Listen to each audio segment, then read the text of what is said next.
Bien, buenas noches, estimados estudiantes. Vamos a dar inicio a su clase número 3 de su curso de Introducción a la Ingeniería. La noche de hoy vamos a estar viendo los temas que tenemos en pantalla. Vamos a estar viendo lo que son las estructuras del computador y los componentes de un sistema de cómputo. Sí, hoy nos toca entonces entrar ya un poco en un ámbito técnico que habla más que todo sobre la ingeniería de computadoras, ¿verdad? Bien.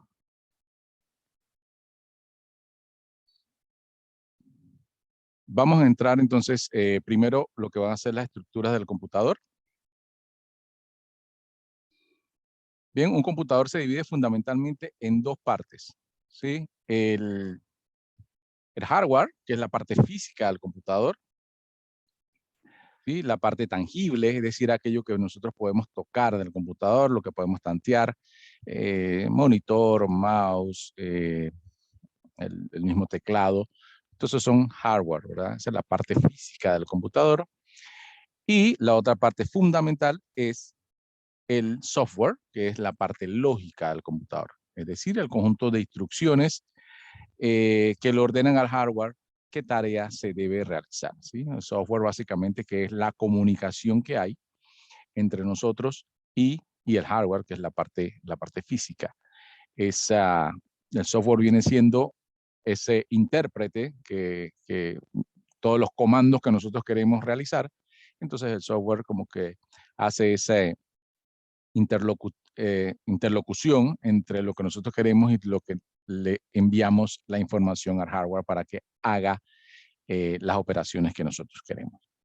Bien, vamos entonces a ver cómo se clasifica el hardware como tal, que ya indicamos que es la parte tangible.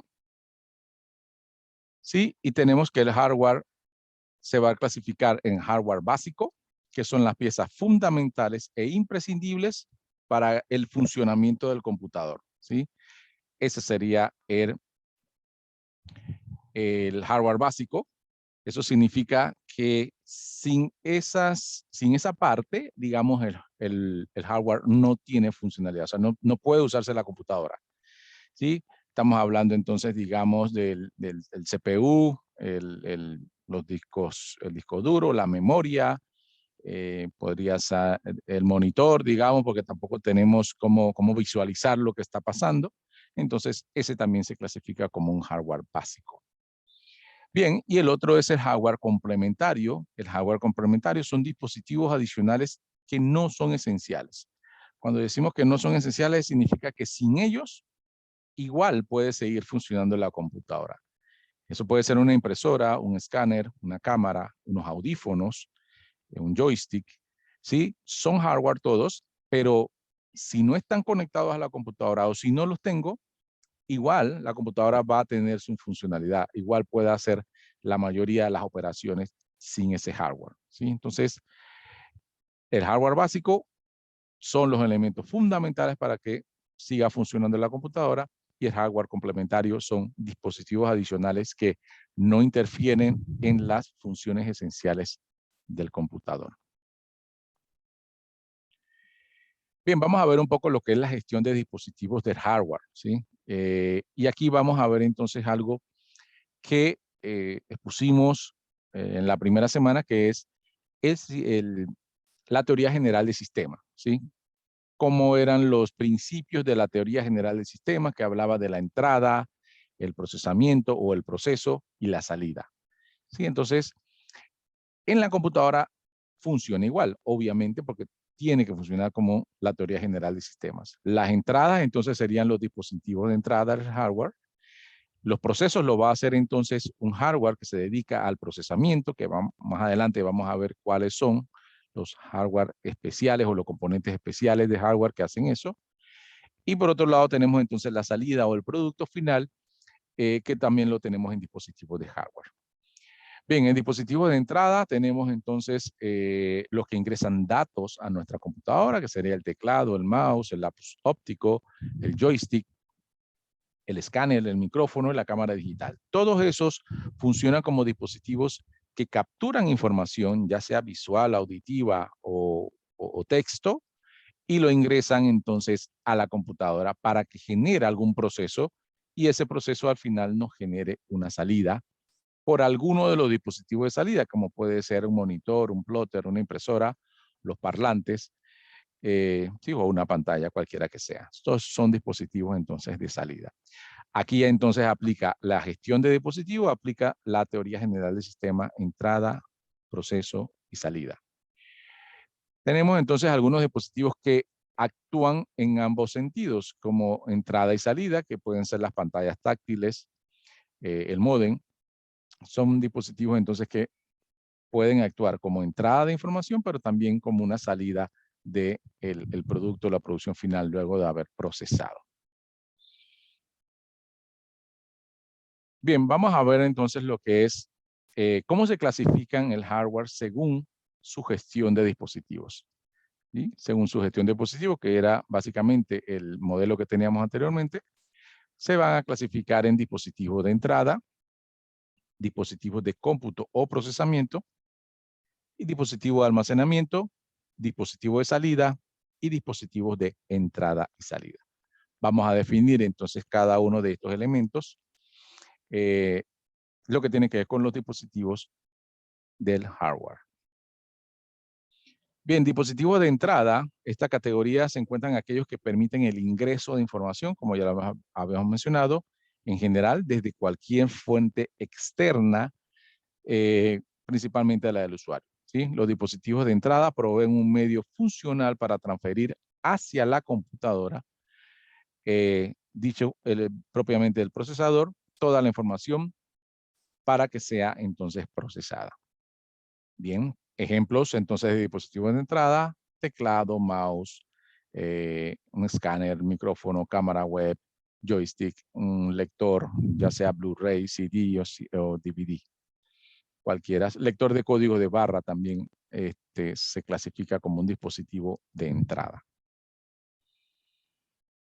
Bien, tenemos los dispositivos de salida, que bueno, todos conocemos, son aquellos que permiten emitir o dar una salida a la información resultante luego de realizar operaciones de procesamiento, principalmente en el CPU. Sí, los dispositivos de salida aportan un medio funcional para poder ver, comunicar la información, datos procesados, ya sea al usuario o bien a una fuente externa, ya sea local o sea remota. Dispositivos de salida: monitor o pantallas, impresoras, consolas, altavoces, ¿sí? El plotter también, como una impresora, funciona como un dispositivo de salida. Estos son dispositivos cotidianos que ya nosotros conocemos y generalmente ya sabemos que son dispositivos hardware de salida. Tenemos entonces también lo que son los dispositivos de cómputo o procesamiento. Ya esto entonces son elementos o hardware esenciales para que la computadora pueda funcionar. ¿Sí? Son todos aquellos que realizan operaciones y controlan a las demás partes del computador. Entre ellos vamos a encontrar entonces a la unidad central de procesamiento, la memoria y los buses de datos. ¿Sí? Vamos a ver entonces cuáles son las funciones que hace cada una de estas componentes de la computadora, que obviamente todos van dentro del case. El case o carcasa, como se le conoce, es donde van todos estos elementos dentro de una computadora, que normalmente cuando uno arma una computadora, estas computadoras de torre o desktop, regularmente, que uno entonces va armando, y eso se llama o se le dice case o carcasa. Bien, comencemos entonces por el componente principal, diríamos, de la computadora, que sería el motherboard o tarjeta madre. También se le puede conocer como placa base, ¿sí? Entonces, o mainboard. O sea, tiene 4 nombres, pero al final es el mismo elemento. Motherboard, tarjeta madre, placa base o mainboard, ¿sí? Todo es lo mismo, es esta placa principalmente, que es un circuito impreso sobre el cual se sueldan los diferentes elementos como el chipset, las ranuras de extracción, los zócalos, los conectores, los circuitos integrados, y es el soporte fundamental que aloja la comunicación de todos los demás componentes, microprocesadores, módulos de memoria, ya sea la memoria RAM o la memoria ROM, las tarjetas gráficas, las tarjetas de extracción, los periféricos de entrada y salida. Todo esto se conecta a la tarjeta madre. Para comunicar esos componentes, la tarjeta madre o la tarjeta base posee una serie de buses mediante los cuales se transmite los datos hacia y fuera del sistema.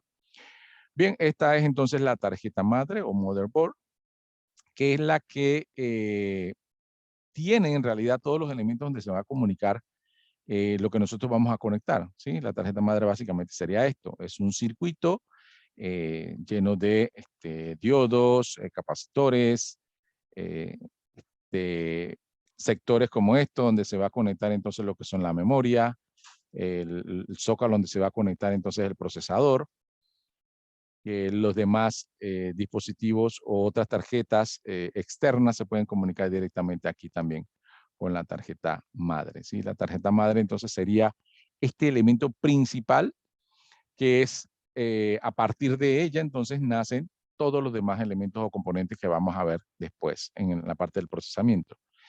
Sin esta, obviamente, la computadora no funciona, no hay manera en que pueda funcionar sin la tarjeta madre. Cuando la misma se quema, cuando la tarjeta madre se quema, digamos que es uno de los problemas más importantes, no hay otra que cambiar la tarjeta y eso requiere entonces un costo bastante importante porque es el núcleo principal para el funcionamiento de la computadora. Bien, entonces la tendencia en los últimos años es eliminar los elementos separados de la placa base e integrarles a un microprocesador. En ese sentido, en la actualidad se encuentran sistemas denominados System on and Chip, que consiste en un único circuito integrado que agrupa varios módulos electrónicos en su interior, tales como el procesador, los controladores de memoria, el GPU, el Wi-Fi, el Bluetooth, entre otros. La mejora más sustancial en todo esto radica en la reducción de tamaño frente a iguales funcionalidades cuando tenían los módulos separados, ¿sí? Entonces, en las últimas tarjetas madre de hace ya varios años hacia atrás, viene la mayoría de los componentes integrados.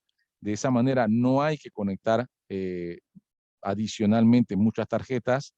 Ya viene entonces con todos sus canales de salida, de audio, viene con una tarjeta de audio incluida básica. Obviamente, si ustedes quieren tener un audio más fino, con mejor calidad, sí habría que conectarle entonces una tarjeta adicional, pero tradicionalmente ahora ya esto traen una para que uno lo pueda tener ese sonido básico, todos los componentes, los conectores ya vienen integrados en la tarjeta madre, por lo cual se ha vuelto un poquito más barato comparado con otros tiempos, ya que no se tienen que colocar en implementos adicionales para esto, sino que vienen integrados ya en la tarjeta, ¿sí? Esta tarjeta por la parte de atrás, digamos, estamos viendo el frente, pero la parte de atrás sería, solo son puntos soldados donde van, son puntos de soldadura donde van soldados todos estos diodos, estos capacitores, estos transistores que están aquí, todos están soldados en la parte de atrás y obviamente es un circuito eléctrico que van conectados y tiene su propia estructura, ¿verdad? Esto es, cada tarjeta madre también tiene su composición, tiene su máxima capacidad para conectar los procesadores, máxima capacidad para conectar entonces memorias, y entonces dependiendo de la capacidad de esa tarjeta es donde vas a saber hasta cuánto puedes llegar en memoria, hasta cuándo puedes llegar en procesamiento, hasta cuánto puede llegar en los videos, la calidad de tu video, hasta cuánto puede llegar. Pero en eso por lo menos uno puede instalar una tarjeta de video más grande, ya sería entonces en uno de los slots especiales que él tiene, y entonces ya podría tener un video de mejor calidad. Pero tradicionalmente ya eso viene todo incluido. Bien, dice, las principales funciones que hace la tarjeta madre es administración y control de la distribución de la energía eléctrica, ¿sí? Porque en ella también vienen el sector donde va conectado la fuente de poder. Comunicación de datos, ¿sí? Temporizador, sincronismo y el control y monitoreo, ¿sí? Básicamente, esas son las funciones principales que tiene la tarjeta madre o motherboard o mainboard o tarjeta base, como la quieran decir. Bien, vamos entonces ahora a ver lo que es el CPU, ¿sí? Conocido así porque es un acrónimo de Central Processing Unit, que es la unidad central de procesamiento. Esto es conocido como el cerebro de la computadora, ¿sí? Entonces, es el componente fundamental de la computadora, es quien se encarga de interpretar y ejecutar todas las instrucciones del procesamiento de datos. En computadores modernos, la función del CPU la realiza uno o varios microprocesadores y se conoce un microprocesador, se conoce como microprocesador a la CPU y que es manufacturada como un único circuito integrado, ¿sí? Entonces, este de aquí, lo voy a marcar, este es el CPU, bueno, ahí lo dice, él viene con una serie de dientes de un lado, de cada uno de los lados, y esos dientes entonces van unidos acá, al zócalo del motherboard. El motherboard lleva especialmente una posición para colocar ahí el CPU o el procesador, que digamos que es en realidad el cerebro, es donde él va a procesar todo. Cuando hablamos mucho de que nosotros tenemos dispositivos de entrada para que haga un procesamiento, lo podemos mencionar como toda la caja donde está la computadora con todos sus componentes, pero en realidad el único que hace el procesamiento de datos es el CPU. Él es el que interpreta, él es el que traduce todos los unos y ceros que uno lleva por los dispositivos de entrada y él es el que entonces da los unos y ceros de salida que después tienen que ser interpretados hacia nosotros. Él es el que hace todos los procesos, ¿sí? Por eso es súper importante mantener la unidad central de procesamiento bien, digamos, en una temperatura ideal. ¿Cómo hacemos eso? Cuando se conecta aquí al zócalo, normalmente se le coloca un disipador de calor. Luego de colocarlo, se coloca un disipador de calor que lo que hace es tratar de que el calor que él genera, porque genera mucho calor por la cantidad de procesos que hace, genera mucho calor, es una pasta que se le coloca donde él tiene que disipar el calor o expandirlo un poco para que no se concentren solo en el centro, sino que se disperse, se enfría un poco y adicional de eso siempre tiene que ir un abanico en la parte de arriba, uno o dos a veces abanicos en la parte de arriba del CPU, siempre refrescándolo porque él, dependiendo de la cantidad de trabajo y el tiempo que tengas que estar trabajando, eh, tienes que estar el abanico encendido siempre, ¿sí? Si por alguna razón el abanico se daña o el abanico tiene demasiado polvo, que no se le da el mantenimiento adecuado y deja de funcionar, definitivamente que la máquina poco a poco el procesador se va a sobrecalentar y va a tener que entonces pausarse o apagarse para poder enfriarse y tu máquina entonces se va a frisear, no va a responder, no vas a tener que reiniciarla y empiezan los problemas.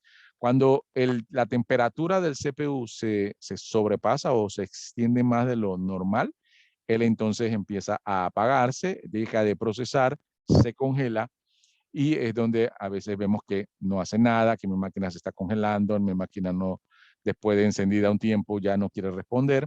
Bueno, precisamente porque por seguridad él desconecta, deja de procesar para enfriarse porque no tienen su sistema de enfriamiento, no lo está haciendo de manera adecuada. Entonces habría que revisar el abanico, habría que revisar el disipador de calor, si ya no está haciendo su trabajo.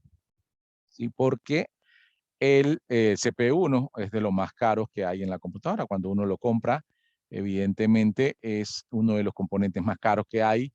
Eh, por eso van a ver que cuando van a comprar una máquina, la diferencia de precios entre un Intel i3 o un Intel i5 o i7 varía casi $200 entre cada uno. Y eso es porque obviamente los de mayor potencia, que son de nuevas generaciones, los más nuevos, cuestan mucho más. Entonces, el precio de la computadora varía muchísimo, principalmente por el procesador. Los procesadores Intel normalmente son un poco más caros que los procesadores AMD, que los Celeron. tienden a ser un poco más caros los Intel porque han desarrollado tecnologías que por mucho tiempo le ha dado resultados de procesamiento mucho más rápidos y un buen nivel de enfriamiento también. Entonces, este es, digamos, la unidad central de procesamiento, es el cerebro de la computadora. Bien, ¿dónde se coloca el CPU? El microprocesador se coloca en un área de la placa base o el motherboard sobre el zócalo conocido como zócalo del CPU, que permite las conexiones eléctricas entre los circuitos de la placa y el procesador. Sobre el procesador ajustado a la placa base se fija un disipador térmico de un material con elevada conductividad térmica, que por lo general es de aluminio y en algunos casos de cobre. Esto se hace necesario para que los microprocesadores que consumen bastante energía, lo cual en gran parte es emitida en forma de calor, que en algunos casos pueden consumir tanta energía como una lámpara incandescente de 40 a 130 voltios. Bien, aquí fíjense que ahí lo que está haciendo es colocando el microprocesador. Hay que tener extremo cuidado al hacer esto. Digamos que es lo más delicado cuando se va a estar armando una máquina es colocar el microprocesador. Tiene que hacerse de una manera adecuada. Y cuando va a colocarse la pasta del material térmico también hay que tener mucho cuidado al hacerlo.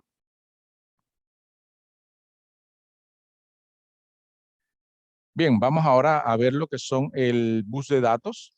El bus de datos es conocido también como las interconexiones entre las distintas partes del computador y permiten la comunicación entre los dispositivos del mismo. También este bus es el conjunto de cableados que sirve para comunicar los dispositivos de hardware que puedan comunicarse entre sí.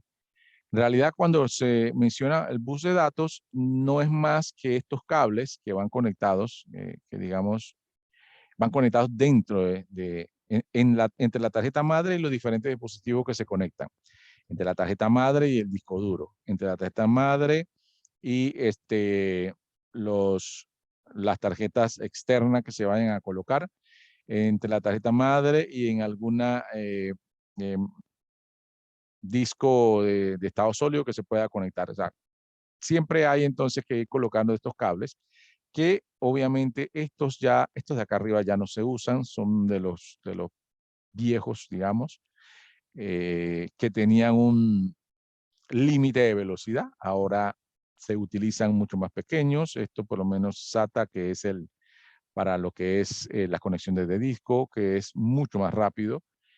Y esos son los que se le conoce como buses de datos. ¿Dónde van los buses de datos? Conectados directamente al motherboard. Vamos a ir a la imagen del motherboard de nuevo. Ok, entonces aquí no se ve ninguno porque no tienen fotos, pero la idea es que esos cables van conectados entonces entre los diferentes dispositivos. Entonces los cableados van acá, conectados en diferentes dispositivos y se están encima de acá de estos circuitos una vez uno haya armado. Esos son los buses de datos que deben tener una buena calidad para poder que él transfiera la información de del disco a la memoria, de la memoria al disco, del procesador al disco. Entonces, tiene que tener una buena velocidad, ¿sí? Por eso los buses de datos tienen que darle buen mantenimiento para que esto no vaya a repercutir en la velocidad que disponga la computadora. Si la computadora se va a volver lenta, que no sea precisamente por el cableado que está dentro de la computadora. ¿Sí? Él debe estar ajustado. Lo importante cuando uno arma una computadora es colocarlos para que no se machuquen entre ellos, para que no haya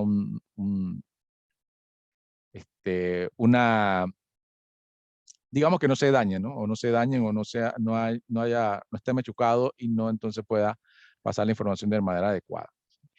Eso es importante porque no va a ser por un cable que le esté dando problemas y entonces su máquina no va a funcionar adecuadamente. Sería entonces que hay que tener mucho cuidado cuando uno coloca los cables. Bien, pasemos al tema de las memorias. ¿Sí? ¿Sí? Que es la encargada de almacenar toda la información que la computadora está usando. las cuales hay 3 tipos. Vamos a ver entonces 3 tipos de memoria, ¿sí? Iniciamos con la memoria principal, digamos, que es la memoria RAM, ¿sí? Y RAM, básicamente por las siglas Random Access Memory, o sea que es un acceso aleatorio de memoria, y literalmente sí, acceso aleatorio de memoria. Es la memoria utilizada en una computadora para el almacenamiento transitorio y normalmente se le conoce como memoria de trabajo. En ella se puede almacenar temporalmente la información de datos, programas de la unidad de procesamiento, los lee, los procesa, los ejecuta, inclusive le devuelve información para poder comunicar entonces con los dispositivos de salida. La memoria RAM es conocida como una memoria principal de la computadora y también como memoria central o memoria de trabajo.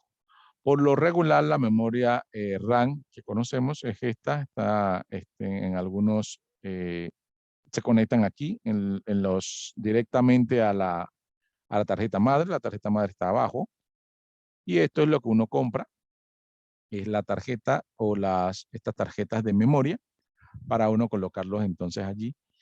Y las tarjetas o la memoria RAM es la que principalmente se utiliza para cargar toda la información de los dispositivos de entrada.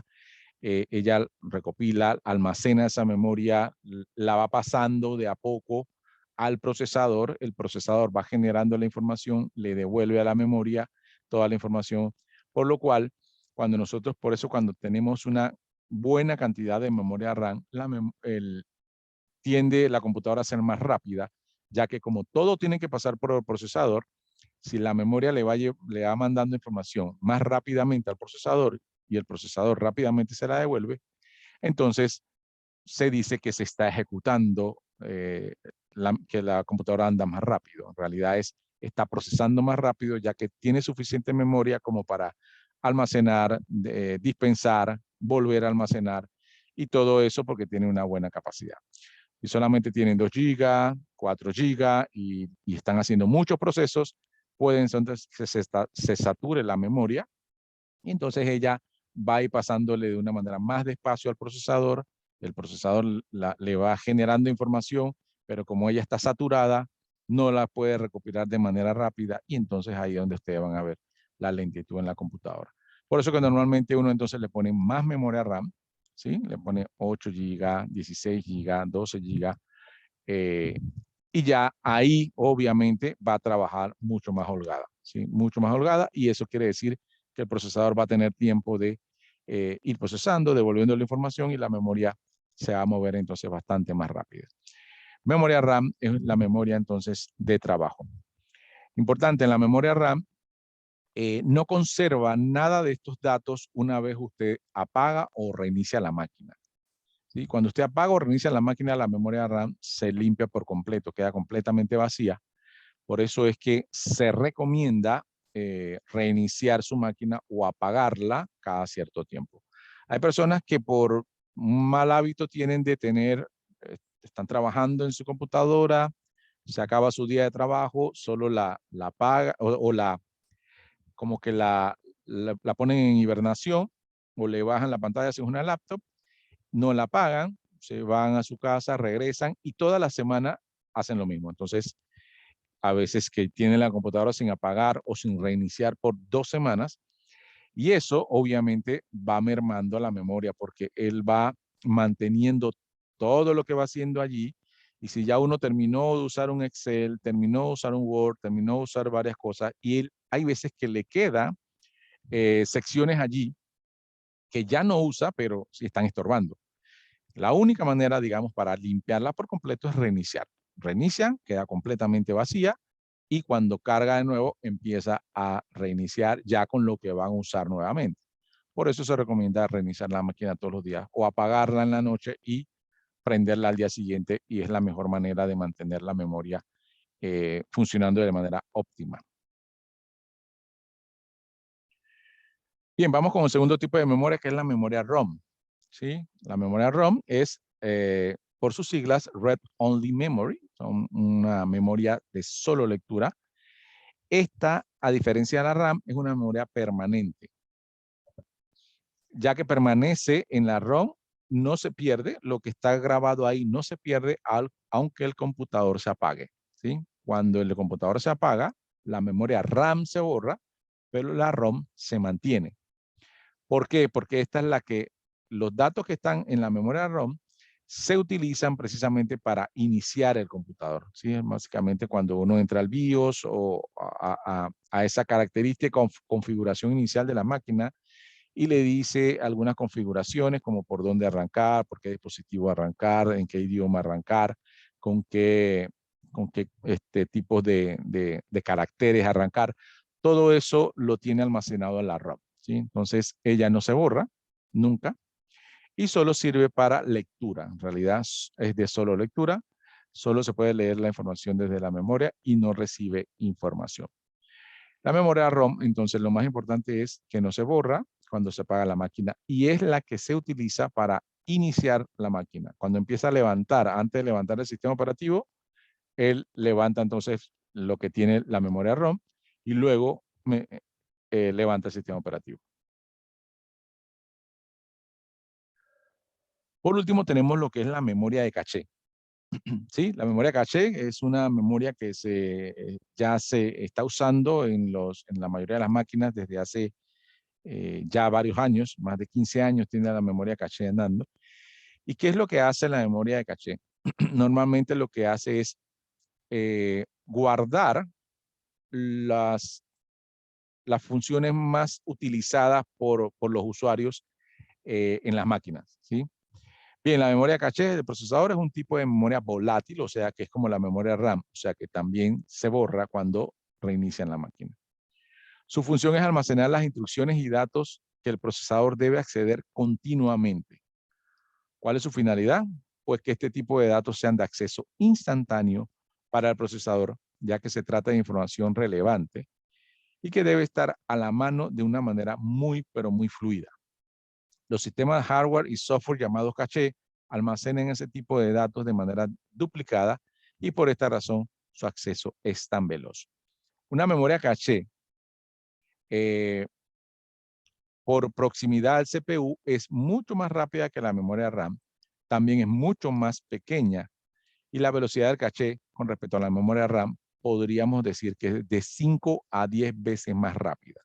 Una vez instaurada lo que es la memoria caché, se ha visto una diferencia en la velocidad de las máquinas, ¿sí? Entonces, esta memoria caché lo que hace es todo lo que utiliza la máquina de manera más frecuente, él entonces inteligentemente va diciendo, esto lo usa frecuentemente este usuario, lo voy a mantener aquí. O sea, si yo accedo a SQL Server, entonces yo voy a mantener rápidamente el inicio de SQL Server aquí y lo tengo en un espacio de memoria de caché. Eso lo hace automático él, no es que uno le va a decir qué es lo que tiene en el caché o no. Él simplemente ve el comportamiento y va almacenando eso. Usualmente usas el Word, entonces aquí tengo el acceso rápido a Word para cuando la próxima vez quieras iniciar Word, no tenga que ir hasta la memoria RAM o inclusive hasta el disco duro a buscar. Yo tengo el acceso rápido aquí y lo voy a abrir de una manera más eficiente. Entonces, la memoria caché es una memoria inteligente que reserva lo que usualmente uno utiliza. De esa manera, como es mucho más rápida que el RAM, cuando el procesador la va necesitando, va al caché y el caché la dispensa de una manera rápida, 10 veces más rápido que el RAM, le da la información, el procesador procesa y libera y suelta de una vez la ejecución. Así entonces, uno pareciera que fuera mucho más rápido, pero en realidad es porque está usando lo que siempre utiliza.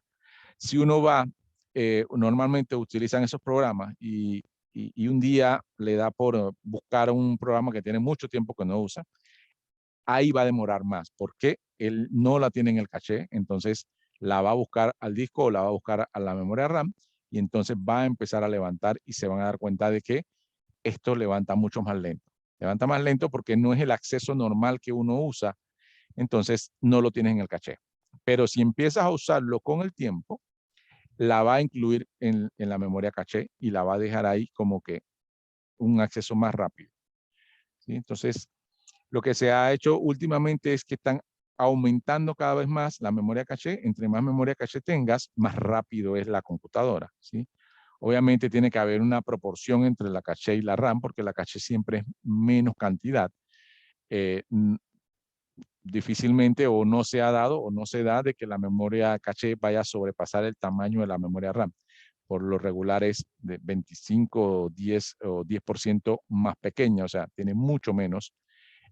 Obviamente su fabricación es más cara y esto la van aumentando de a poco los fabricantes, pero no al punto que llegan así como la memoria RAM. Entonces la memoria caché lo que ha hecho en los últimos años es mejorar significativamente el rendimiento en la velocidad de las máquinas. Eso gracias a la memoria de caché, gracias a que también uno está utilizando más memoria RAM porque se ha vuelto un poquito más económica que antes. Bien, antes de pasar a los dispositivos de almacenamiento, ¿alguna pregunta con las memorias? Los tres tipos de memoria, la RAM, la ROM y la memoria caché. ¿Los escucho?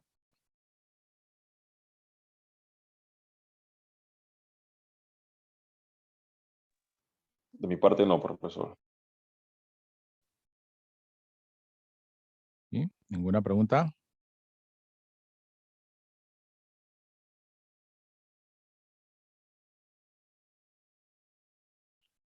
Todas las memorias están en el CPU. Bueno, no están en el CPU como tal.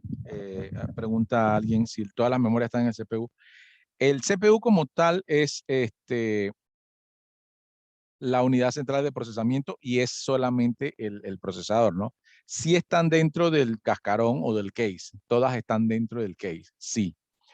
La memoria RAM está alojada directamente en el motherboard, ¿sí? Se colocan, se pueden sacar e incluir mucho más grandes. Es una memoria que está allí pegada al motherboard, pero lo pega, o sea, lo pega uno mismo. O sea, tú puedes ir, eh, abrir un poquito el espacio y poder sacar la memoria RAM y meter la memoria RAM. La memoria caché no es así. La memoria caché sí está incluida en los procesadores, está incluida directamente ahí en el CPU. Sí está unida al CPU y por eso es mucho más rápida. A diferencia de la memoria RAM que sí puede sacarse. Sí, entonces, y la memoria ROM está pegada también al motherboard, pero esa sí, tú no la puedes sacar. Esa está pegada, inclusive está soldada. Si está soldada allí, uno no la puede sacar. La memoria ROM está unida al motherboard. Entonces, la RAM y la ROM están unidas al motherboard. Una se puede sacar porque tiene un espacio para colocarlo, que es la RAM, y la memoria de caché sí está unida acá, uno no la puede estar sacando y metiendo, digamos. Bien, otra pregunta dice, ¿el procesador y microprocesador es lo mismo? Sí, se le conoce como procesador, pero en realidad anteriormente se le hacía microprocesador porque como es tan pequeño, pero es microprocesador. Y normalmente, comercialmente se le dice procesador, sí, pero es lo mismo. Microprocesador y procesador es lo mismo. Cuando tú vas a comprar una computadora, es parte, ¿cuáles son los elementos principales que uno ve? El procesador, ve el disco, ve la memoria, ¿sí? Eso es lo tradicional, ¿no? Cuánto disco tiene, cuánta memoria tiene y cuál es el procesador. Y en base a eso te van dando los precios. Y lo que más varía el precio es el procesador. Si el procesador tienes un Intel, te cobran más. Si tienes un AMD, bueno, es un poquito más barato. Si tienes un Celeron, ahí más o menos. Entonces, esos entre Intel, Celeron y AMD son diferentes fabricantes de procesadores. Bien.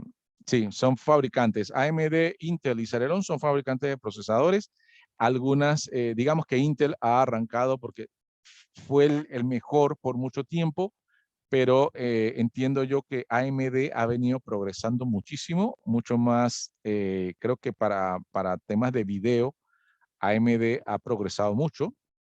Entonces, no sé cómo es tema, yo no sé el tema de los juegos, pero me parece que AMD lo escucho mucho para temas de los juegos. Quizá ha avanzado más en esa línea, el AMD, pero el Intel es, digamos, hasta hoy entiendo yo que el Intel es de los mejores procesadores que hay. Cuando tú lo vas a comprar te das cuenta que es el más caro. Si tú Hay máquinas económicas, cuando vas a ver es porque tiene un AMD o tiene un Celeron, pero ya cuando la ves más carita, entonces es porque tienes un Intel y el Intel es más caro. Obviamente, hoy el Intel i7, que creo que es la última generación, o el último número que va, porque también va por generaciones. Hay Intel i7 generación 5, hay Intel i7 generación 7, e Intel i7 generación 10. Obviamente, entonces, entre más actual, tiene más tecnología y esa tecnología influye en la velocidad.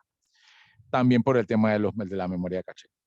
Entonces, mi sugerencia es que siempre vean también cuánta memoria caché tiene la máquina cuando la van a comprar, ¿sí? Entre más memoria caché, mejor es. Entre más memoria RAM, mejor es. Y lo importante también es hasta cuándo yo puedo aumentar la memoria RAM, porque la memoria RAM uno la compra, la máquina viene con 4 o con 8, pero ¿hasta cuánto crece? ¿Hasta 16 GB o hasta 32 GB? Y eso entonces es importante. Si ven una máquina que dice que solo crece hasta 8 GB, ya yo lo pensaría, porque eso significa que tiene un motherboard bien limitado y que solo va a aceptar máximo 8 GB de RAM, que 8 GB de RAM ahora es bastante, pero con el tiempo puede ser diferentes sistemas operativos que van saliendo, que van aumentando, ahora con el Windows 11, cuánto necesita de memoria, quién sabe. Entonces, 8 como límite máximo, quizás en algún momento se pueda quedar corto, ¿sí? Yo diría que por lo menos debería poder llegar hasta 16, que ya 16 es bastante buen número para una memoria RAM. Bien, seguimos. Bien, vamos con lo que son los dispositivos de almacenamiento o los discos, ¿sí? Son todo aquello que permite almacenar los datos en el computador. Entre esto encontramos el disquete, el disco duro, interno, el CD, el DVD y la memoria USB. Los dispositivos de almacenamiento ya entonces lo que van a hacer es aguardar la información de manera permanente, ¿sí? Bueno, permanente entre comillas. O sea, lo que quiero decir es que si usted guarda un Excel, él no se va a guardar en la memoria RAM.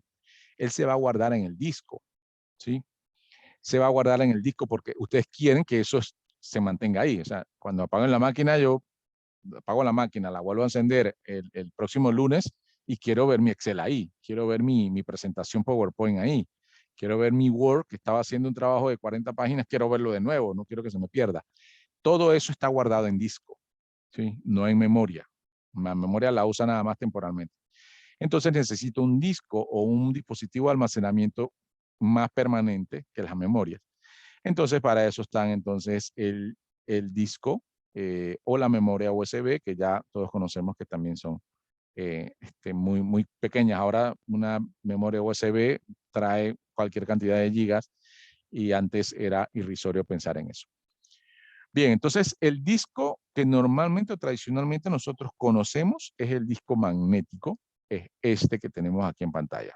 ¿Sí? Este disco magnético, que es aquí se guarda la información, como los antiguos discos compactos, eso tiene ranuras, aunque las ranuras son muy, muy pequeñas que casi no se perciben. En esas ranuras él va guardando información, ¿sí? Y este lector que está aquí, que es un magnético, es el que entonces va haciendo las lecturas en todos esos sectores muy, muy pequeños y va entonces buscando la información acá. Entonces, estos son discos magnéticos. Los discos magnéticos, conocidos como disco duro, HDD, cuando van a ver en sus cotizaciones de máquinas y todo, son los discos HDD, son discos duros, que es hard disk. Son más baratos o han sido, ahora son mucho más baratos que antes y es lo que tradicionalmente uno utiliza. Sin embargo, con el tiempo se han venido investigando sobre otras maneras de almacenar la información de manera permanente y ya estos discos, digamos, están pasando de moda. Todavía hoy por hoy, cuando ustedes van a Panafoto, a algún lugar, a Joytech, a buscar una máquina, la mayoría lo van a encontrar con estos discos. Yo personalmente, a cualquiera que me haga una petición de qué máquina le recomiendo, yo no le recomiendo ya una máquina que venga con un disco magnético. ¿sí? ¿Por qué? Porque el disco magnético es mucho más lento que los nuevos discos que hoy por hoy están también en el mercado, que son los discos de estado sólido, que se los voy a presentar más adelante. El disco magnético que usa esta tecnología de estar leyendo aquí y leyendo todas estas ranuras, ya no es lo más rápido, ya inclusive es lento. ¿Sí? Entonces, hace que con el tiempo uno ve la máquina está lenta, mi máquina no responde. Entre cada vez que la máquina vaya a buscar una información al disco, él demora su par de segundos. Principalmente esto se ve cuando uno compara una máquina que tenga un Windows en un disco magnético y una máquina que tenga un Windows en un disco de estado sólido. El Windows en el disco magnético puede tardar de 40 segundos hasta 2 minutos en arrancar. El disco de estado sólido tarda entre 8 segundos y 20 segundos en arrancar todo el sistema operativo. Entonces, principalmente cuando arrancas el sistema operativo, ahí te das cuenta de la gran diferencia de un disco magnético a un disco de estado sólido. Por supuesto que los discos de los discos magnéticos, que son estos, los HDD, es lo que cuando tú vas a comprar una computadora lo encuentras de 1 terabyte, 500 gigas, 1 tera, 2 teras. O sea, ahora te dan una gran cantidad de espacio para almacenamiento. Cuando encuentras esa cantidad exorbitante de disco, es porque es un disco duro. Seguramente es un disco duro de estos, de los magnéticos. Bien, funciona como ha venido funcionando en los últimos años. Pero yo no se lo recomendaría si van a comprar una máquina nueva. Porque es que como si comprara una máquina nueva, es como si comprara una máquina nueva, pero sabiendo de que está usando una tecnología de hace 40 años atrás y que dentro de 3 meses seguramente me voy a estar quejando porque mi máquina está lenta. ¿Sí? A veces hasta le suman la memoria RAM y dice, sigue lenta. O sí, porque mientras que vaya a buscar al disco, el disco demora en buscar la información. Entre más tiempo vas usando el disco, más se demora porque él tiene que ir más atrás a buscar la información. Él va grabando. Entonces tiene que ir más atrás a buscar información, él tiene que buscar, regresar. Eso demora muchísimo. Incluso con el tiempo se escuchan ruidos, o sea, se escucha ruido cuando él está tratando de buscar la información. Bien, a diferencia de estos discos, los discos de estado sólido. La unidad de estado sólido, conocido como SSD, es un tipo de almacenamiento de datos que utiliza memoria volátil, ¿sí? Como una memoria flash, o sea, como las memorias que se usan, es la tecnología, por decirlo así. Pero dice volátil, pero no es que se pierda la información, ella se mantiene ahí. Para almacenar los datos en lugar de los platos o los discos magnéticos de la unidad tradicionales o convencionales de disco duro. Entonces, ya no se utiliza, o sea, la tecnología de SSD o disco de estado sólido no utiliza los discos, ¿sí? En comparación con los discos tradicionales, la unidad de estado sólido son menos sensibles a los golpes al no tener ninguna partes móviles, son prácticamente inaudibles, o sea, no tienen ese ruido que tienen los otros discos, y poseen un menor tiempo de acceso y de latencia, lo que se traduce en una mejora de rendimiento exponencial en los tiempos de carga de los sistemas operativos. ¿Sí? Entonces, mis recomendaciones cuando alguien va a comprar un disco nuevo es que lo compre con un disco de estado sólido. Ahora, el problema es que cuando encuentras una máquina nueva con disco de estado sólido, seguramente solo va a tener 256 gigabytes. Lo más seguro que eso es lo que normalmente viene. Entonces ustedes dicen, espérate, pero con el disco duro tengo un tera, o sea, 4 veces más. Y seguramente me va a salir un poquito más caro este de estado sólido que con el disco de 1 tera. Entonces, la mayoría de la gente dice, me voy con el tera. Pero yo les comento, la mayoría de las veces ese tera no lo usan. ¿Por qué? Porque ya cada uno de nosotros con una cuenta de Gmail o una cuenta de Hotmail o de MSN tiene 1 tera de información en la nube. O sea, la mayoría de nosotros ya graba en la nube. Ya no tanto se graba en el disco, o sea, ¿para qué yo voy a poner tanta información en un disco duro de una máquina si lo puedo mantener en una nube en la cual se encuentra mucho más seguro que en mi máquina? Entonces, por más que ustedes vean que el disco duro antiguo tiene mucha más capacidad, ya en este momento casi ni se usa. O sea, no se usa esa capacidad. Ustedes con un disco de estado sólido de 256 gigas seguramente no lo van a poder cargar o llenar de información. La mayoría lo van a tener que poner en algún drive.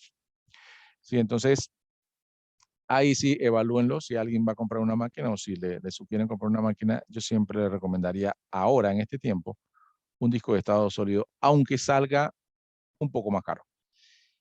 Un poco más caro, pero eso le va a garantizar que no van a estar dentro de 3 meses diciendo mi máquina es nueva y está lenta. Entonces, yo le diría, te lo dije, porque me ha pasado y siempre sugiero esto y me compran la máquina con disco duro y digo, después de 3 meses que viene y me dice, mi máquina está lenta, yo digo, te lo dije, el disco de estado sólido, te aseguro que no estaría lenta.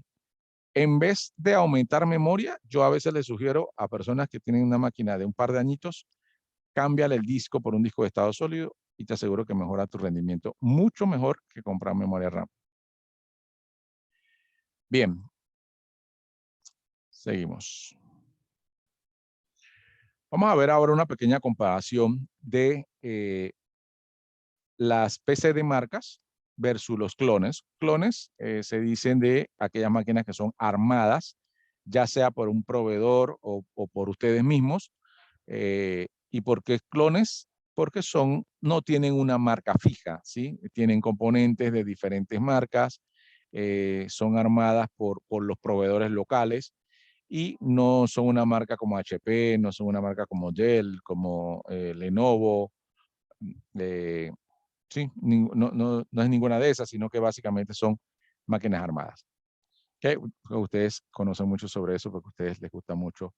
Los que, los que tienen juegos les encanta el tema de los clones. Bien, ventajas y desventajas de usar máquinas ensambladas o clones. Uno, son fáciles de actualizar si se vuelven obsoletas. Profe, disculpe que le interrumpa. Dígame. Disculpe que le interrumpa. Yo sé que hay un periodo para preguntas y respuestas, pero después se me pasa. Yo sé que se me pasa. Yo no, diga adelante. En el tema este de las máquinas clones, llamamos máquinas clones a las que las personas por lo general empiezan a comprar como partes y la arman a su propio gusto o hay una máquina especial que sea llamada clon. No, así tal como tú dices, son máquinas que uno va comprándole componentes y uno lo va armando a su propio gusto. Esas son clones. ¿Sí? Okay. Esa, digamos como esta que tenemos aquí en la imagen, ¿no? O sea, esta es básicamente un clon. Ok. No, o sea, no tiene una marca en específico como las que normalmente uno conoce, sino que está como armada a un fin Exacto, o sea, propio está armada. Básicamente ustedes van, a ver, uno de los lugares que ya se ha vuelto muy famoso es Joytech, ¿no? En Joytech tú vas y puedes comprar todos los componentes de una máquina para tú armarla. Desde el case es esto que es la torre. Y ahora lo que pasa es que vienen unas torres muy llamativas, digamos, vienen con estas luces neón, vienen otras que vienen con unas luces en todo, o sea, desde la parte lateral, la parte superior, todo, viene con luces neones por todos lados. Entonces, hay unas como esas que vienen con luces, hay otras que son completamente de metal. Y esas máquinas en realidad vienen vacías, o sea, cuando ustedes compran eso, bueno, no esas máquinas, eso se llama case o carcasa, vienen vacías por dentro, o sea, solamente tienen la fuente de poder, es lo único que viene pegado a ellos, que es donde uno conecta. Solo viene la fuente de poder y por eso que puede tener luces, porque como se conecta a la corriente, puede tener luces y el abanico. Pero no tiene más nada. Entonces, digamos, yo puedo comprar un case a $40, $30, desde 30 hasta 100. Y va a depender si tiene luces, si tiene todos estos componentes llamativos, entonces puede costarte un poco más. Pero desde los 20, 30, $40 tú puedes comprar una carcasa. Esa carcasa solo tiene fuente de poder. tú tienes que comprar entonces el motherboard, después tienes que comprar el procesador, tienes que comprarle los cables o los cableados, los bus de datos, tienes que comprarle la memoria RAM. Claro que si lo compran al mismo lugar, la idea es que si te van a comprar el motherboard, te van a decir, si compras este case necesitas este motherboard, porque hay algunos que son un poquito más grandes y no te va a caber el motherboard, o el motherboard no se va a ajustar bien. Entonces ellos mismos te van dando las recomendaciones y tú puedes comprar tu board, comprar tu disco, compras tu procesador, compras la memoria y armas tu máquina, ¿sí?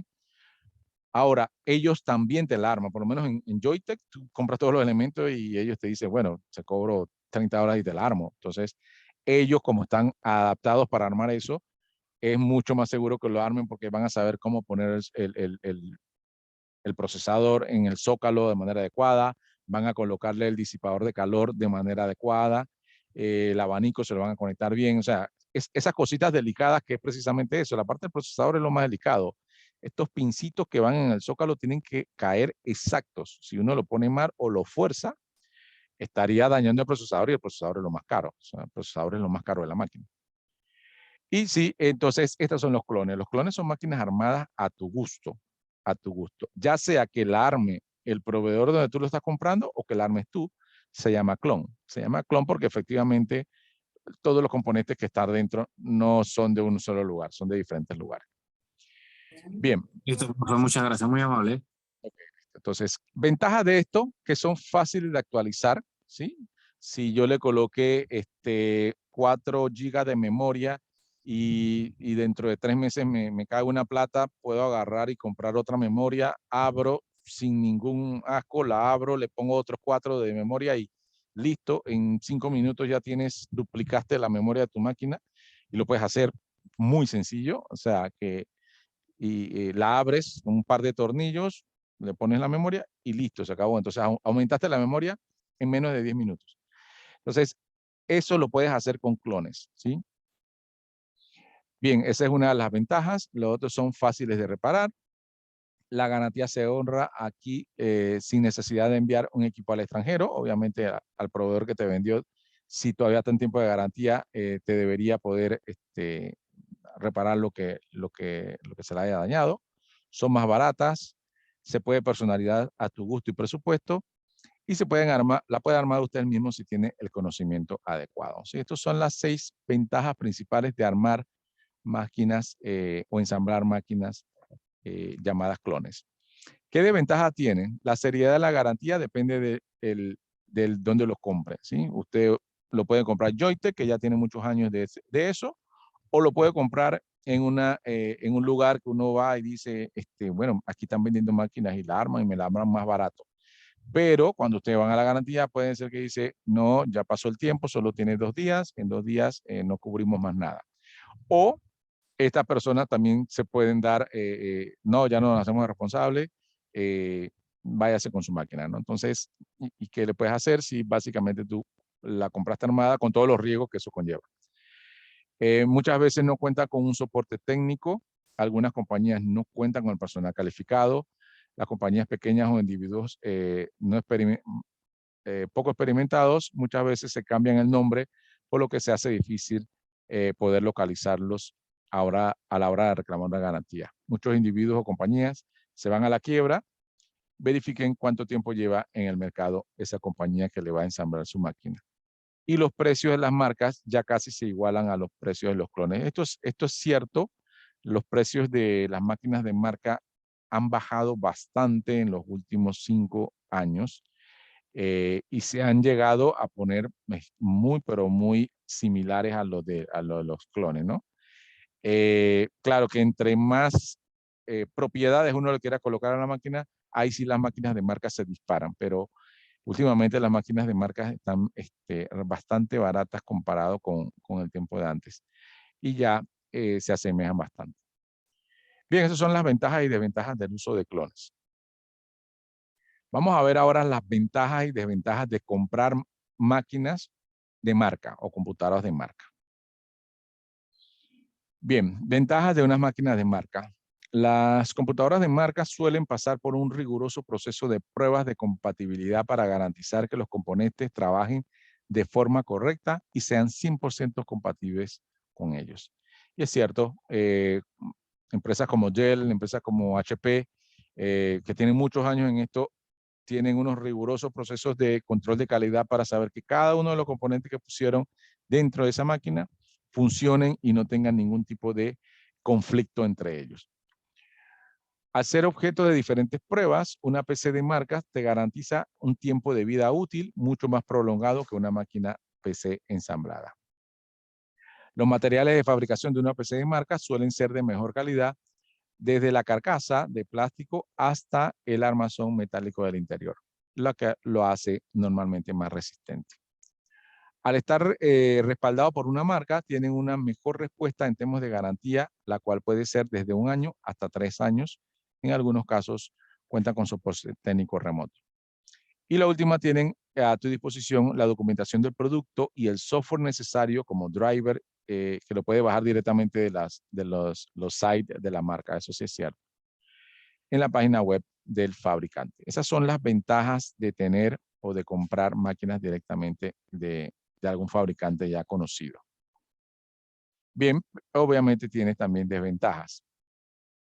Desventajas de las máquinas de marca. Debido a las pruebas y el material que se emplean para las computadoras de marca, su precio suele ser más elevado en comparación de computadoras ensambladas con similares características. Al ser ensambladas con componentes que se buscan sean compatibles, resulta muy complicado cambiar algún componente interno aparte de la memoria RAM o el disco. Y eso sí es cierto. Hay muchas máquinas de marca que si uno quiere colocarle algo adicional es un gran lío.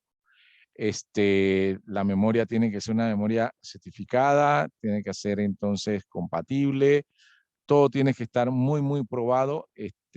Si no, no funcionan de manera tan rápida como las ensambladas. Desventaja 3, el riesgo de perder la garantía al abrir el equipo cuando uno lo abre uno mismo o un tercero que no sea certificado por la misma marca. Sí, por supuesto, simplemente cambiar una memoria RAM, si yo quisiera aumentar la memoria RAM a una máquina de marca, pero que todavía está en garantía, inmediatamente la abro y le pongo la memoria, ya se pierde la garantía. O si quiero cambiar el disco a un disco de estado sólido, también pierdo la garantía porque no puedo abrirlo mientras que se mantenga en garantía. Entonces, eso le indica a ellos de que alguien abrió la máquina porque tienen unos sellos, y si ya no tienen los sellos, entonces no se hacen cargo de la garantía de la máquina. 4, encuentras configuraciones preestablecidas en el mercado, lo cual limita la personalización de las características de acuerdo a cada tipo de usuario. ¿Sí? La personalización es un poquito más compleja en el tema de las marcas. Bien, esas son entonces las desventajas que tiene una máquina de marca.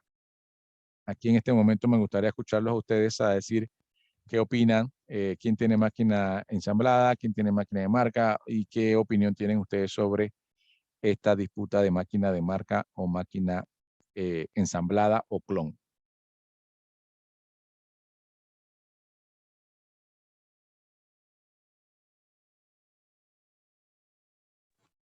Una pregunta, profesor. Sí. Cuando dice ensamblada, está soldada. No, ensamblada ensamblada y clon es lo mismo, ¿no? Ensamblada es como es lo mismo, el clon. Porque yo digo que, por ejemplo, yo tengo una HP que está soldada, creo, y creo que hay unas máquinas que no se le puede aumentar la memoria RAM, por eso. Sí, hay unas máquinas que vienen, sí, que yo creo que vienen ya con la memoria RAM máxima que pueden colocarle, ¿no? Que eso, bueno, hay unas máquinas de marcas que también llevan esa propiedad, que la venden con con esto, no la puedes aumentar, no la puedes abrir.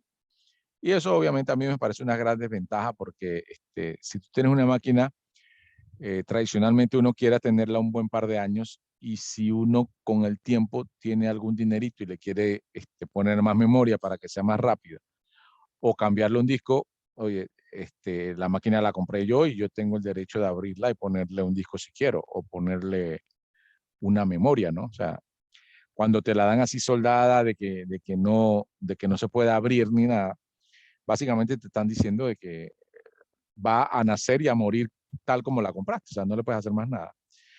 Ya, entonces, eso es una desventaja. Para mí es una desventaja, porque si es mi máquina, yo la compré, si yo quiero aumentarle un poquito de algo, yo tengo que tener el derecho a hacerlo, ¿no? Pero sí es una desventaja más de las máquinas de marca. Bueno, profe, yo opino lo siguiente, yo he tenido la oportunidad de trabajar en esta área y yo he visto lo que son los soportes de garantía de tanto HP como Dell y Lenovo y otro poco de marcas más. Y Ajá. en mi opinión con respecto a eso, yo considero que una marca más que todo es una estandarización porque cuando uno ve los equipos, los componentes internos ni siquiera son de la marca, son de proveedores de que, por ejemplo, por decirle un ejemplo, una pantalla de una laptop HP, ese mismo modelo de pantalla la tiene la Dell, ese mismo modelo de pantalla la tiene la Lenovo. Y así Sí, van. O sea, cuando tú compras una computadora o ya sea de cualquier marca, tú en realidad tú estás comprando el clon. Ellos lo que te están certificando a ti es que ellos le pueden dar soporte a eso y que hicieron los estudios para que el equipo funcione de manera adecuada. Es lo único que dan, porque estás comprando de igual manera el clon. sí, es cierto porque la mayoría de los componentes internos no son del mismo fabricante, son de diferentes fabricantes. Una, Nada es del fabricante, ni siquiera las memorias RAM, ni siquiera el disco no, duro. exacto, Los ellos en realidad procesadores nada son hechos más de Intel y arman, AMD, todas esas cosas. exactamente.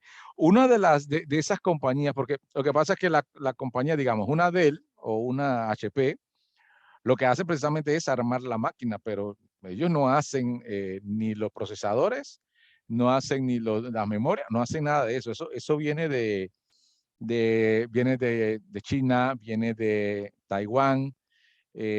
Muchos de estos procesadores, ahora me estoy enterando que la materia prima la producían ahí en, en Ucrania, que era uno de los que más fabrican los temas de la materia prima para los procesadores. Entonces, todos esos materiales lo hacen allá en Indonesia, en China, en el mismo Vietnam. Ahora, lo que sí hacen ellos es hacer convenios con esas grandes fábricas para que le envíen ese tipo de componentes y ellos ya están seguros de que esos componentes, digamos, son compatibles. Una de esas máquinas o una de esas compañías que antes eran solamente productoras de componentes y que luego no sé cuál fue el insight que tuvo, que después empezó a hacer máquinas, es la compañía Asus. La compañía Asus solamente fabricaba componentes de computadoras antes, hasta que llegó un momento que no sé si habrá tenido alguna pelea con alguno de sus grandes compradores y empezó ellos a hacer sus propias máquinas. Entonces, Asus es el que más, cuando uno compra una máquina Asus, internamente sí seguramente vas a encontrar 50-60% de los componentes son de ellos, porque ellos iniciaron como productores de componentes de computadoras y ahora están vendiendo máquinas Asus, pero antes tú tenías monitores Asus y tenías entonces algunos componentes de Asus, pero ahora, por eso la Asus para mí, que muchos no la conocen, yo siempre la he conocido como unas buenas máquinas porque la mayoría de los componentes ya tienen muchísima experiencia fabricando componentes de computadora. Pero sí, tienes razón, las máquinas internamente, las HP por lo menos, cuando vas a ver las compañías que hacen los componentes que tienen adentro, por lo menos hay 10 fabricantes diferentes.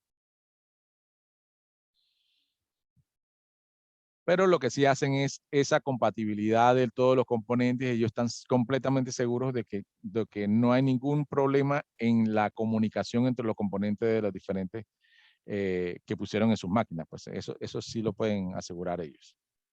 Sí, realmente lo que tenemos nosotros es una competencia de marketing más que de tecnología, porque la diferencia entre un fabricante y otro es realmente el tipo de garantía y servicios que te dan y qué tipo de servicio de soporte técnico te dan. Como dice el compañero, ya todas casi son iguales. Claro que van a haber algunas más que otras dependiendo de qué quieres, si la HP versus una Dell que vas a utilizar para jugar, allá tú te vas a una Alien World que vas a utilizar para jugar, porque que no es de Dell, pero que no es básicamente Dell, pero que Dell compró ese tipo de branding para poder entonces vender más a este tipo de personas, ¿no? De gamers. Para ese Entonces, mercado, exacto. sí, entonces ya es el servicio al cliente y el tipo de soporte que te dan lo que te va a llevar a escoger una marca de la otra. Pero no te creas que Es también más, entre las mismas máquinas, las marcas, hay algunos que compran componentes más baratos o de menor calidad que otros. Por lo menos yo he tenido muchas máquinas de marca y las que más me han gustado son las Dell y las HP. He tenido Acer, he tenido Lenovo, o sea, y las que para mí tienen mejor calidad de componentes y que reaccionan mucho mejor y que me demoran más son las HP y las Dell. Sí, compañero, ¿alguien iba a decir algo más?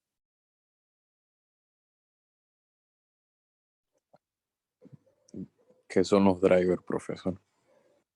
Ok, los drivers en realidad son software, el software que tú instalas para poder que algún componente físico de la máquina te funcione adecuadamente. Ejemplo, tú tienes tu monitor de tu máquina, digamos que tienes una laptop y tú te pusiste a actualizar del Windows 10 al Windows 11 tu máquina.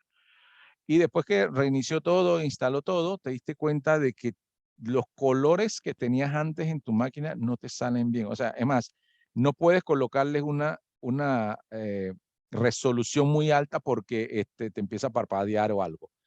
Eso lo más probable es entonces que un driver o un dispositivo, como se le dice, un driver, no está bien instalado o no usó el driver adecuado. Entonces, uno lo que hace es busca un software dentro del fabricante que tenga tú tienes que ver cuál es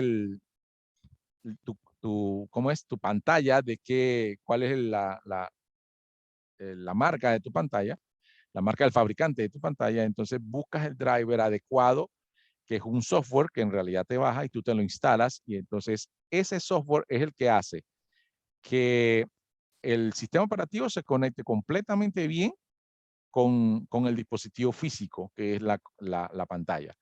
Entonces, él hace que puedas entonces buscar todas las propiedades del dispositivo físico.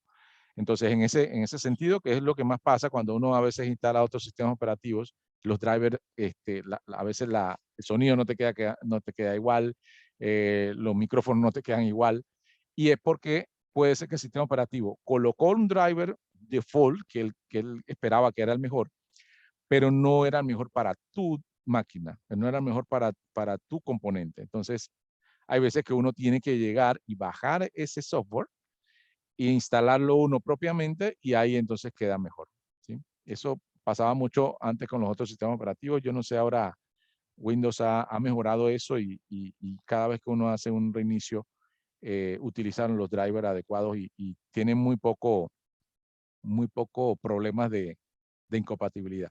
Pero sí, un driver básicamente son los dispositivos que necesita el software o el sistema operativo para comunicarse con los diferentes hardware que tienes en la máquina. Digamos que es esa comunicación entre el sistema operativo y cada uno de los componentes de tu máquina. Tienes driver de video, con la pantalla, tienes driver de audio, tienes driver de comunicaciones con tu Wi-Fi, tienes driver de comunicaciones para tu cableado Ethernet. Todos ellos son software para comunicarse en sistema operativo con los dispositivos físicos. Se le llaman así driver. Sí, porque por ejemplo, los drivers de Wi-Fi se me desinstalaron por un apagón que hubo. Entonces yo tengo una computadora de mesa también y la verdad se me ha hecho un poco complicado pues, lo que es volver a instalarlo, porque me está Claro, pidiendo un poco de ahí cosas. lo que tendrás que tratar de conseguir primero es si puedes saber el nombre del fabricante del dispositivo Wi-Fi que tienes, ¿no? El dispositivo Wi-Fi. Y entonces ahí te pones a buscar la máquina que tú tienes con ese dispositivo y seguramente encuentras, esto se da mucho, o sea, uno encuentra cualquier cantidad de drivers en la internet, pero tienes que ser específico. Tengo una HP 5400 y se me fue el Wi-Fi tal. Entonces te dicen, usa el driver tal, usa el driver tal. Entonces tú bajas el driver, vienen algunos paquetes, tú lo instalas y te manda a reiniciar el sistema operativo y normalmente funciona. O sea, hay una gran cantidad de personas que hábilmente están por ahí siempre dando los tips para bajar los drivers. Ahora en esta comunidad se ha vuelto muy cooperativa en este sentido. Antes era un gran problema, pero cada vez yo veo más gente compartiendo sus problemas. Algo que le ha pasado a tu máquina, te aseguro que en alguien en el mundo le ha pasado exactamente lo mismo y si tú lo buscas, seguramente alguien te dice cómo lo solucionó o cómo intentó solucionarlo. Y así te ahorras un montón de tiempo. Amigo, descarga Driver Booster, búscalo en Google. Él busca el driver que necesita tu equipo. Todo de un Mira, solo clic. exacto. Hay uno que te revisa en tu máquina y te dice el driver que tú necesitas. Sí, así es. Bueno, Ok. estimados, entonces, este es el tema que teníamos para hoy. Hoy era todo el tema de computadoras, todo el tema del hardware, principalmente hardware y esta comunicación con los componentes que necesitamos nosotros para nuestras máquinas. Bien, entonces, para esta semana lo único que vamos a tener, solamente tenemos una actividad que sería un quiz en la plataforma que ya ustedes conocen, la plataforma Socrative. Ahí van a tener su quiz, el quiz número 3, si no me equivoco, y deben resolverlo. La próxima semana vamos a tener un tema nuevo y a partir de ese tema, entonces sí vamos a hacer el primer parcial, bueno, el único parcial que tenemos. El examen parcial entonces será el próximo fin de semana, después de que demos entonces el último material para ese parcial que va a ser el próximo miércoles. Sí, ahora, el próximo miércoles les confirmo que vamos a iniciar un poco más temprano, a golpe de 6:30, por temas de que creo que hay juego ese día y entonces me falta mucha gente cuando hay juego. Entonces, lo que vamos a hacer es comenzar un poco más temprano, terminamos entonces más temprano y así podemos dar la clase y después nos dedicamos a lo que es el juego. Entonces, comenzamos a 6:30 y terminamos más temprano. Igual yo se lo voy a enviar por correo para que ustedes se acuerden de que ese día comenzamos un poco más temprano. Estimados, entonces vamos a quedar hasta aquí. Recuerden, solamente una actividad esta semana es el quiz número 3. Que tengan buenas noches y nos vemos la próxima semana. Saludos. Saludos.